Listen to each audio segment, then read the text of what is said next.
Unahin ang mahahalagang bagay ay tungkol sa pagbibigay ng prioridad sa kung ano ang tunay na mahalaga at epektibong pamamahala ng oras batay sa iyong mga pinahahalagahan at pangmatagalang layunin. Pangunahing prinsipyo ng Habit 3. Unahin ang mahahalagang bagay. Tutok sa mahalaga. Tukuyin kung ano ang tunay na mahalaga sa iyong buhay, hindi lang kung ano ang mukhang apurahan. Bigyang prioridad ang mga gawain na nakaayon sa iyong mga pinahahalagahan at pangmatagalang layunin. Layunin mong gumugol ng mas maraming oras sa pag-unlad, paghahanda, at makabuluhang relasyon. Disiplina at paninindigan.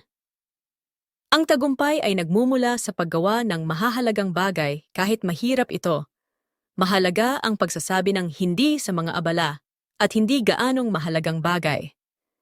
Iayon ang araw-araw na gawa sa pangmatagalang layunin.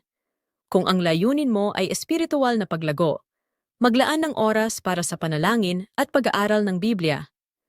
Kung ang layunin mo ay mapalakas ang samahan ng pamilya, bigyang oras ang makabuluhang oras kasama sila. Praktikal na aplikasyon planuhin ang iyong linggo ng maaga at bigyang prioridad ang mahahalagang gawain.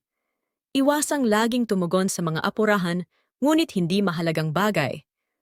Matutong tumanggi sa mga distraksiyong hindi nakaayon sa iyong mga pinahahalagahan.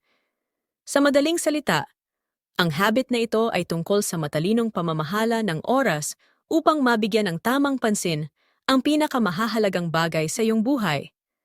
Sa halip na hayaang kontrolin ka ng buhay, ikaw ang kumokontrol sa pamamagitan ng pagtutok sa tunay na mahalaga.